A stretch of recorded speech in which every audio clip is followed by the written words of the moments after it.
তো কাল থেকে আবার একটা নতুন ট্রেডিং সেশন শুরু হচ্ছে। তো প্রথমেই যদি মার্কেটের কথা বলি, জাস্ট আগের সপ্তাহ থেকেই মার্কেট চলা শুরু করলো, কারণ আগের সপ্তাহতেই মেজর রেসিস্ট্যান্স লেভেল 25,250-এর ব্রেকআউট হলো। তো মার্কেট মোটামুটি ঠিক না হতে হতেই আবারও একটা খারাপ নিউজ মার্কেটে চলে এলো।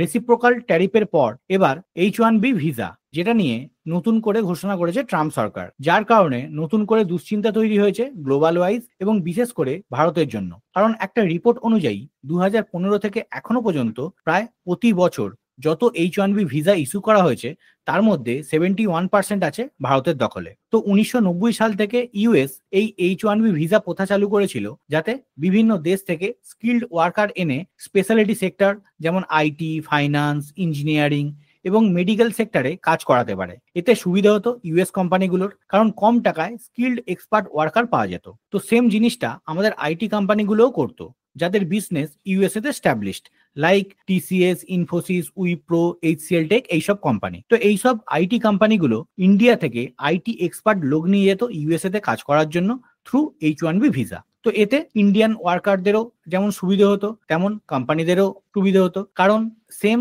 স্কিল্ড ওয়ার্কার ইউএস থেকে নিতে হলে তাদেরকে দ্বিগুণ পে করতে হতো। তাই তারা ইন্ডিয়া থেকেই আইটি এক্সপার্ট নিয়ে যাওয়ার জন্য প্রেফার করতো। তো এতদিন পর্যন্ত সবকিছু ঠিকঠাক চলছিল, কিন্তু গতকাল ট্রাম্প সরকার ঘোষণা করলো যে নতুন H-1B ভিসা অ্যাপ্লাই করলে ভারতীয় অর্থে প্রায় 88 থেকে 90 লাখ টাকা খরচ করতে হবে, যেটা আগে খরচ ছিল ওই 2 থেকে 2.5 লাখ টাকার মধ্যে। এছাড়া এই নতুন নিয়ম কার্যকর হবে 21শে সেপ্টেম্বর থেকেই। তো এই খবর অ্যানাউন্সমেন্ট হওয়ার পরেই মাথায় বাজ পড়ার মতো অবস্থা। প্রত্যেকটা সংস্থাতেই, বিশেষ করে ভারত থেকে ইউএস সংস্থায় কাজ করতে যাওয়া যেসব কর্মীরা, তাদের অবস্থা খুব খারাপ। এবং এখান থেকে অন্য সমীকরণও তৈরি হচ্ছিল।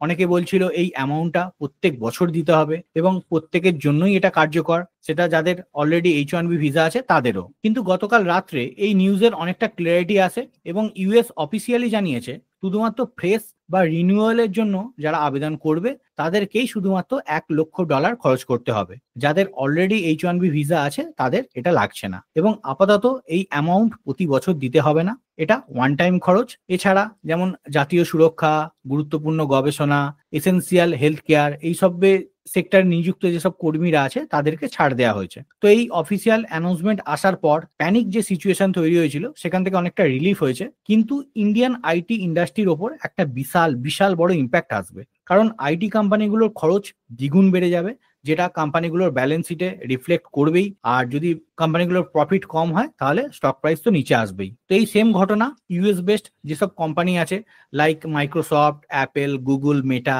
এইসব কোম্পানির ওপরেও কিন্তু পড়বে। বিশেষজ্ঞদের মতে প্রথম সমস্যা হবে বিদেশ থেকে কর্মী আনলে, যেখানে মাসে প্রায় 5 লক্ষ টাকার মতো গড়ে স্যালারি দিতে হতো, সেখানেই ইউএস শ্রম আইন মেনে ইউএস নাগরিকদের যদি স্যালারি দিতে হয়, সেটা দিতে গেলে প্রায় অঙ্কটা 2.5 গুণ বেড়ে যাবে।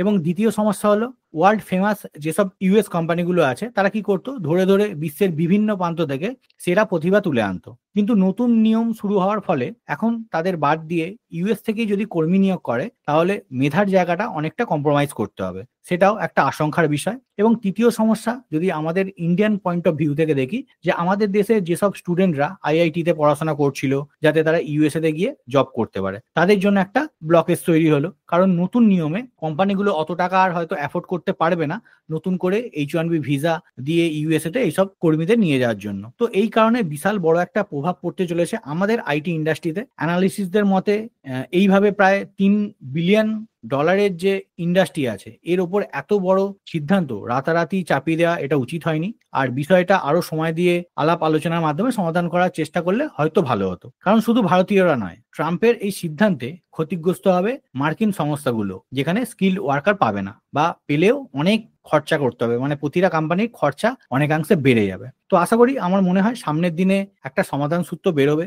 এছাড়া ইউএস আদালতে ইতিমধ্যেই মামলা হয়েছে, দেখা যাক এই নিয়ম কতদিন বহাল থাকে বা কতদিন ক্যারি ফরওয়ার্ড হয়। নেক্সট যদি আমাদের আইটি ইন্ডেক্সের কথা বলি, এমনিতেই অ্যাজ কম্পেয়ার টু নিফটি সেইভাবে রিটার্ন কিন্তু দেয়নি, কারণ লাস্ট 5 বছরের যদি ডেটা দেখি, যেখানে নিফটি 129% রিটার্ন দিয়েছে, সেখানেই নিফটি আইটি ইন্ডেক্স অনলি 86% দিয়েছে। নিফটির থেকে বাজে পারফর্ম করেছে আইটি ইন্ডাস্ট্রি। তো আর 1 বছরে যদি রিটার্ন বলি সেটাও হচ্ছে নেগেটিভে। তো সেভাবে দেখতে গেলে আইটি সেক্টর চলেইনি, প্লাস এই নিউজের জন্য আইটি সেক্টরের যেসব স্টকগুলো আছে প্লাস ইন্ডেক্স আরো কিন্তু নিচে আসবে। তো এখানে আইটি ইন্ডেক্সের চার্ট ওপেন করা আছে, তো কারেন্টলি 36,578 লেভেলে চলছে। যদি এখান থেকে কারেকশন হয়, নিচে আসে, তাহলে 30,934 থেকে 33,782 এই লেভেলের মধ্যে আসতে পারে। আর একটা বড় ইন্ডাস্ট্রিতে যদি ইম্প্যাক্ট আসে, তার কম বেশি ইম্প্যাক্ট আমাদের নিফটিতেও পড়বে। তো এখানে নিফটির চার্টটা ওপেন করা আছে, মানে ডেলি চার্ট ওপেন করা আছে। যদি এখান থেকে ইম্প্যাক্টের জন্য কারেকশন আসে, তাহলে ইমিডিয়েটলি 25,000 থেকে 25,140 পর্যন্ত আসতে পারে মার্কেট। আর ফার্দার আপসাইডের জন্য বা ফার্দার আপসাইড মোমেন্টামের জন্য অ্যাটলিস্ট 25,750 এই লেভেলের ওপরে সাস্টেন করলে তবেই আমরা আপসাইড মোমেন্টাম দেখতে পারবো। কারণ এর আগে একটা গ্যাপ ছেড়ে গিয়েছিল, সেটা এখনো পূরণ হয়নি। প্লাস 25,500 লেভেলে একটা রেসিস্টেন্স আছে, যেটা উপর থেকে ট্রেন্ড লাইন আসছে। তো দেখতেই পাচ্ছেন এই দুটো লেভেল যদি টপকায়, তবেই আমরা নিফটিতে ফার্দার র্যালি দেখতে পাচ্ছি। আদারওয়াইজ সাইডওয়েজ মোমেন্টাম বা একটু ডাউন সাইডই আমরা দেখতে পাচ্ছি। তো দেখা যাক সামনের দিনে মার্কেট কিরকম চলে। তো এখানেই আমার ছোট্ট ভিডিওটা এন্ড আপ করছি। যদি এই ইনফরমেশন আপনাদের হেল্পফুল বলে মনে হয়, তাহলে অবশ্যই লাইক এন্ড শেয়ার করে দেবেন। আজকের মতো বাই বাই, ভালো থাকবেন, সুস্থ থাকবেন।